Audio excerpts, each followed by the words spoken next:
손학규 대표 반응은 나온 게 있어요? 어제도 이 당직자들까지 회의에 참석을 하지 않아가지고 뭐 사실상 손학규 대표 혼자 이 회의실에 앉아 있는 좀 그런 모습이었는데 뭐 그래도 이 자리를 지키겠다라는 입장을 좀 안팎으로 지금 밝히고 있는 것으로 알려졌습니다. 최일구의 허리케인 라디오.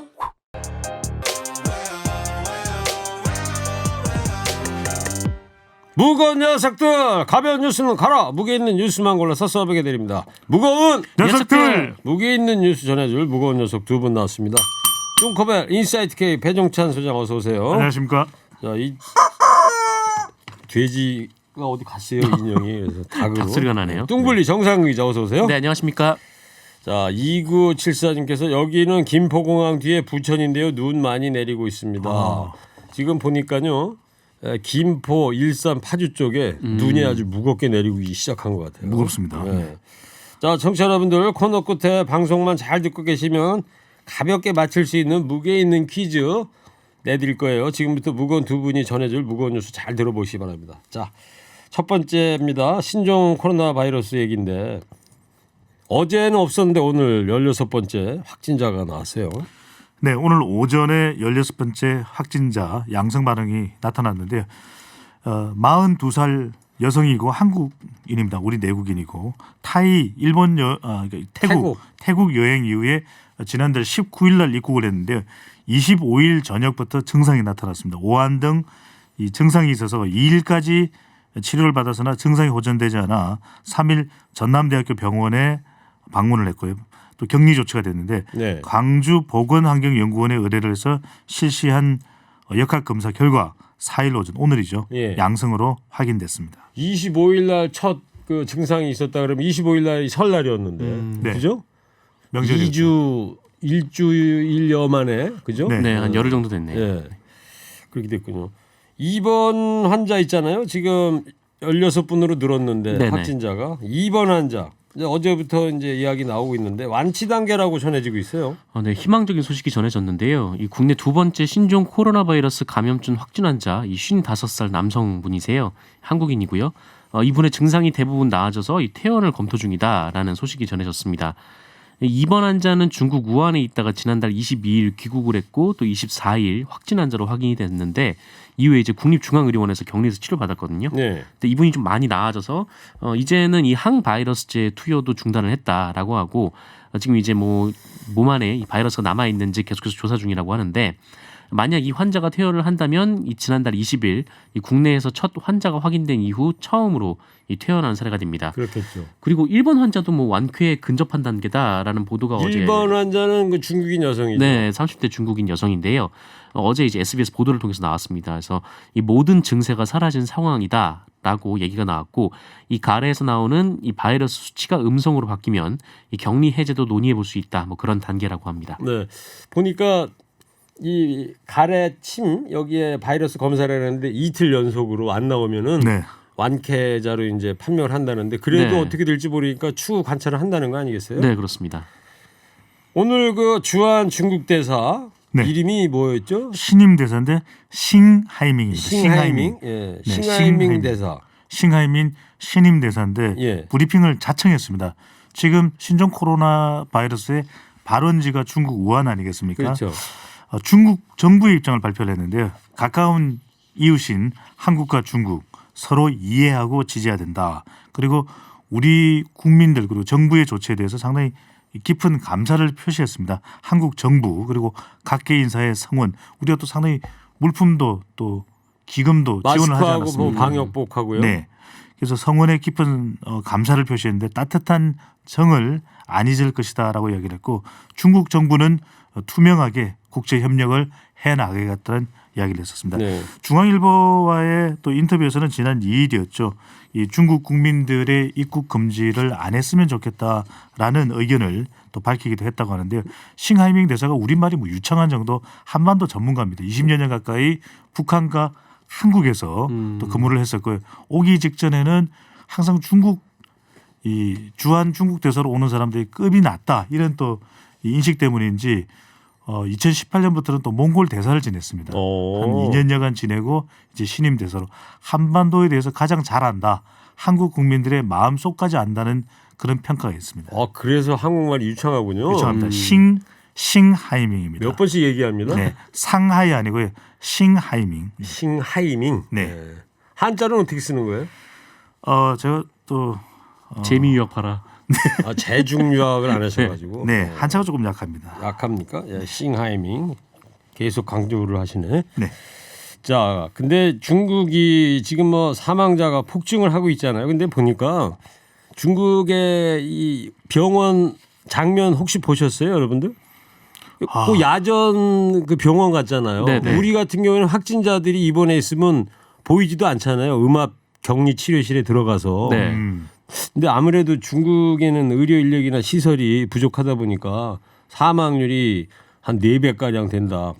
그런 이야기 듣다 보면 우리가 상대적으로 의료 인력이라든가 시설이 양호하다 이런 생각을 그럼요. 해보고요. 사스 때도 우리의 방역 체계도 상당히 대단했었거든요. 네. 2003년도에 당시 그래서 사스가 다 이제 물러가고 난 다음에는 노무현 당시 대통령이 또 이 질병 관계 기관을 방문해서 격려하게 됐을 정도로 우리는 뭐 전 세계적으로 아주 우수한 평가를 받습니다. 그렇죠. 그리고 처음 코로나 바이러스 시작했을 때 왜 어디 우한에 네. 그 병원 짓는다고 그래서 열흘 만에 지었던 그 거죠. 네. 굴착기가 막 그 들어온 장면이 있었잖아요. 막 수십 대가 장난감처럼 동원했죠. 막 예, 예. 이렇게 공사하는 장면 보고 그랬었는데 드디어 다 지었다는 거 아니에요? 네. 허선산 응급병원이라고 그래서 여기가 병상이 1,000개 정도 된다고 그러니까. 네, 그러니까 그렇습니다. 중국 정부 당국에서도 이제 워낙 시설이 부족하니까 급하게 아마 짓긴 다 지은 것 같아요. 네. 그나마 이제 지어놨으니까 좀 다행인 것 같고요.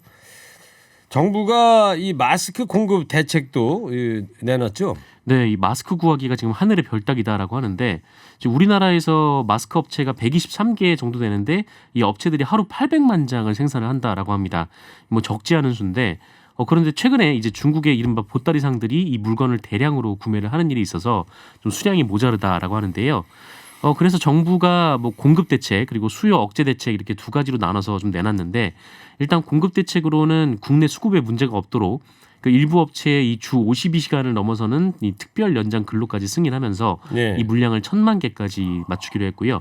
그리고 수요 억제 정책으로는 이 중국 보따리상의 대량 구매를 막겠다라는 입장인데 이 보건용 마스크를 식약처가 담당을 하는데요. 이 식약처가 관세청에 이 보따리상, 그러니까 따이궁의 마스크 대량 반출 행위를 막아달라 이렇게 요청을 하기도 했다고 합니다. 네. 근데 장갑도 필요할 것 같아요. 장갑. 이게 다 뭐 손잡이 이런 데서도 옮긴다 그러잖아요. 그래서 저도 그렇습니다. 장갑은 끼고 다니는데 네. 두 분도 좀 장갑 좀 끼고 다니세요. 빈틈없이 해야 될 것 같습니다. 네, 네. 장갑 없죠? 맞는 장갑이 장갑도 없습니다. 없고 장갑차도 없고. 네. 이따가 하나 사세요 가서. 이거 제가 하면 안 되나요? 안 돼요. 이거 네. 너무 작아요. 배소장 하기. 알겠습니다. 청취자께서요. 싱하이밍 한자로 보니까 제가 아까 배수한테 물어봤잖아요. 네. 형해명. 그죠. 바다였잖아요. 형해명. 네. 기침하시네요. 성씨 형자에다 바다의 자 밝을 명자. 네. 무거운 녀석들 없는 허리케인은 파도 없는 찐빵 기자계 미남 정상 기자님 영원히 허리케인 잘해 주세요. 아유 감사한데 근데 정상 기자가 미남이에요? 네. 근데 미남인데 찐빵이라고 되나요? 뭐죠? 안고 아니었어요, 저희?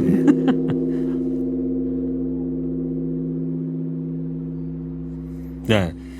자 이번에는 이 정치권 얘기 좀 해볼게요. 바른미래당 손학규 대표가 뭐 거의 고립무원 상태에 혼자 남았어요. 네, 이찬열 그렇죠. 의원도 탈당했다면서요? 네, 그 손학규 바른미래당 대표의 최측근으로 분류되는 이찬열 의원이었는데 이 과거 이 손학규 대표가 이 민주당 쪽을 탈당을 했을 때도 유일하게 이찬열 의원만 따라 나선 바가 있었거든요. 네. 그만큼 최측근으로 분류됐던 사람인데 이찬열 의원이 오늘 자신의 블로그에 이 탈당 선언문을 게재를 했습니다. 뭐 그러면서 뭐 피도 눈물도 없고 그 어제의 동지가 오늘의 적이 되는 이 비정한 정치판이지만 뭐 본인이라도 의리와 낭만이 있는 정치를 하고자 했다라면서 하지만 이제 한계인 것 같다라고 탈당을 선언했는데 이 이찬열 의원의 탈당으로 손학규 대표의 입지가 좀 극심하게 좀 타격을 입은 상황이기도 하고요. 또 아울러 이 바른미래당의 교섭단체 지위도 무너졌습니다. 네, 그래요. 지금까지 20명이어서 원내 교섭단체 유지가 됐는데 네네. 한 의원이 탈당을 하니까 이제 없어졌다. 교섭단체. 네, 19명이 됐습니다. 고립무원이다. 영화 라이언 일병 구하기 두 분 보셨어요? 네, 맞습니다. 거긴 저 고립무원된 라이언 일병 구하려고 특수 구조대까지 뜨고 그랬는데 네네. 네. 이 손학규 대장 구조대는 없나 보죠? 일병은 아니고 대표잖아요. 대표입니까? 네. 당내 다른 의원들도 집단 탈당을 예고한 상태 아닙니까? 네, 예고를 한 상태입니다. 근데 예고를 하나 마나 어차피 공중분해 상황 아니냐 이런 이야기가 나옵니다.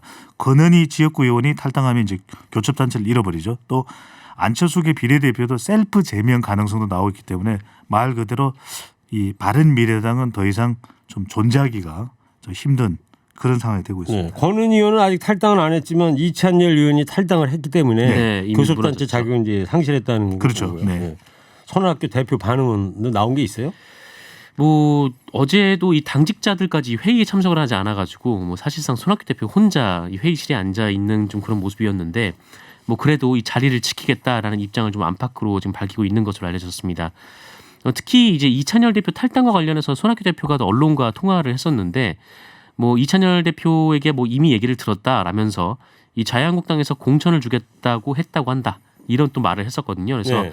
뭐 이 유승민계도 그렇고 또 안철수계도 그렇고 또 바른미래당에서 나가는 모든 사람들이 이 자유한국당으로 들어가는 것이다라는 얘기를 지금 계속해서 하고 있는 그런 상황이고 또 이 손학규 대표는 현재 뭐 그쪽 그러니까 자유한국당이나 이제 뭐 새로운 보수당 쪽이 아니라 뭐 대한신당, 뭐 민주평화당 같은 이 소남 소수 여당들과 좀 통합을 통해서 돌파구를 찾으려 한다. 뭐 이런 분위기라고 합니다. 네. 그래서 사실상 또 손학규 대표의 리더십에 물론 안철수 전 대표나 유승민 의원도 마찬가지지만 지도력에 상당한 흠집이 난 것이죠. 네.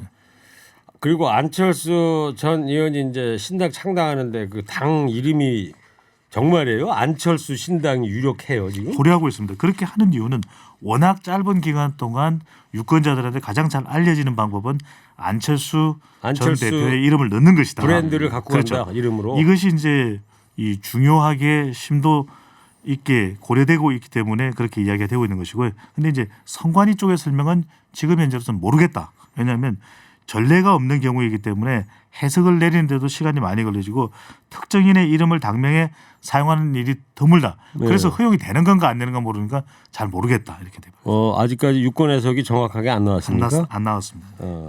일단 중앙선관위가 유권 해석을 정확히 내려야지 안철수 당으로 갈지 말지 그렇습니다. 결정이 당명은 되겠네요. 결정이 될 수 보통 있습니다. 사람 이름 갖고 하는 거는 위인 이름으로 우리 역사에 뭐 강감찬 함이라든가 네. 구축함 같은 데 많이 쓰잖아요. 네. 그죠?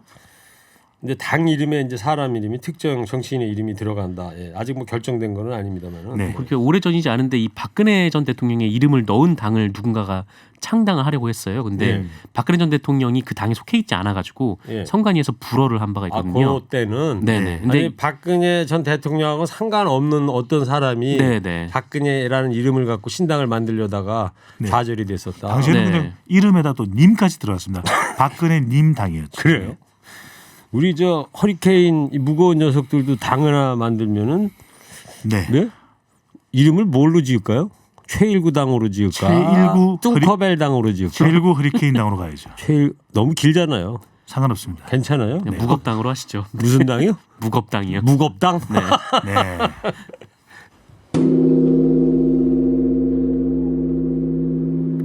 저기 유튜브 보시던 올리비아 뉴튼 권님께서 최일구 씨 기침은 팔로 가리고 해야죠. 조금 전에 제가 기침을 해가지고 죄송합니다. 예. 자, 저는 허리케인 라디오 앵커 DJ 최일구고요. 인사이트K 배종찬 소장, 시사 전문 정상근 기자 함께하고 있습니다.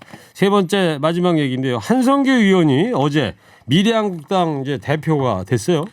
자, 미래한국당이면은 자유한국당의 위성정당이죠. 네. 정당 투표를 노리고 있는 미래한국당인데 한성규 의원은 자유한국당 의원입니다.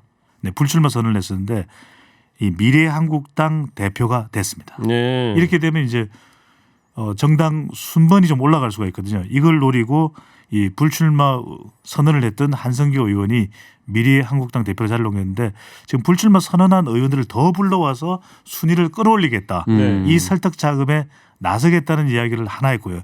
두 번째 이야기가 무섭습니다.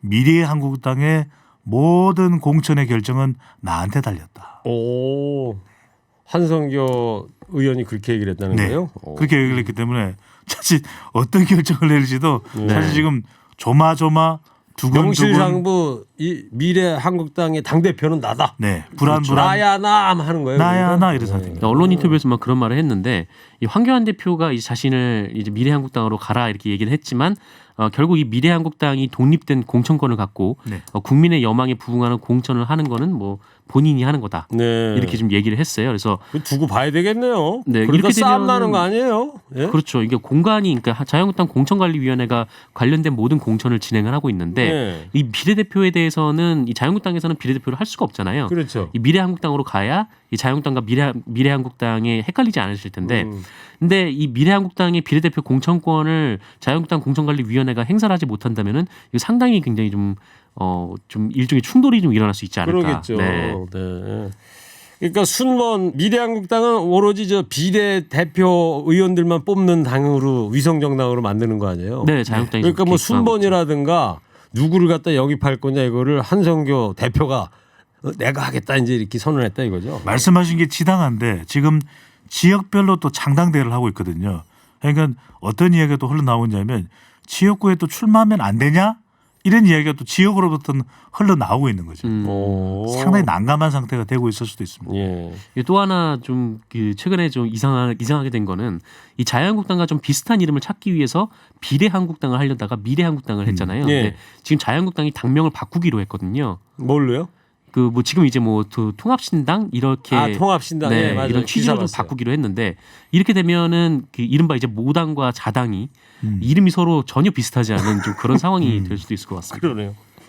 자, 더 지켜보는 걸로 하고요. 한성교 의원의 또 큰 그림이 아닐까요? 예. 그리고 민주당이 또 황교안 대표를 미래한국당 관련해서 고발하기로 했다면서요? 또 정의당도 지금 그런 태도를 보이고 있다고 하는데요. 꼼수 정당이다. 예. 이건 첫 번째로는 준연동형 비례대표제를 무력화시키는 정말 잘못된 행동이고 그래서 고발을 할 수밖에 없다. 또 한편으로는 이거야말로 국민이 정해준 이 정당 대표의 취지를 손상시키는 헌정 질서를 무너뜨린 행위다. 네. 그래서 고발하겠다라고 이야기를 하고 있는데요. 자유한국당에서는 뭐 안 될 게 뭐냐 또 이런 입장이기도 합니다. 그러니까 민주당 입장은 이 당에 있는 사람을 이쪽 당으로 이렇게 보내게 막 이렇게 하는 거 그건 네. 불법이다라는 거고 꼼수죠. 자유한국당은 괜찮다라는 거고요. 예. 알겠습니다. 그리고 오늘 저 이정현 무소속 의원이 되시죠 지금 이정현 의원이 종로 출마를 선언했더라고요. 그죠? 네. 그렇죠. 네. 뚱커벨도 뭐 출마 생각 없어요? 저는 지금 출마하고 있지 않습니까? 허리케인에. 허리케인에 출마하고 네. 있습니까? 이제 자꾸 오라고 하는 데는 있죠. 뉴스 공장인데 마다하고 있습니다. 뚱커벨이 출마하면 제가 손에 장을 지집니다. 예? 일단은 저도- 출마를 하시고 다음에 사퇴를 하시면 안 되겠습니까? 저도 오늘 이 자리에서 중대 선언을 하나 하려고 그래요. 네. 저는 불출마하겠습니다. 자, 이제 방송만 잘 듣고 계셨으면 금세 맞힐 수 있는 무게 있는 퀴즈 내드립니다. 두 분 웃지만 마시고. 네. 오늘 주한 중국 대사의 신종 코로나 바이러스 감염증 관련 기자회견이 있었습니다. 이 주한 중국 대사 이름이 뭘까요? 뚱커벨 힌트 주세요. 중국 사람입니다. 네. 상하이와 비슷한데 상하이 밍은 아니고 네. 네. 노래를 좀 하시나요? 싱? 상하이 예? 네. 싱? 서른도 씨? 상하이 밍 아니고 싱? 네. 정답 보내주십시오. 50원 유료 문자 샵 0951 TBS 앱 열려 있습니다. 오늘 무게 있는 뉴스들 무거운 녀석들이 전해됐습니다. 인사이트 K 배종찬 소장 시사 전문 정상근 기자였습니다. 두 분 감사합니다. 고맙습니다. 무거운 녀석들. 일부 행기의 이야기를 더 듣고 싶다면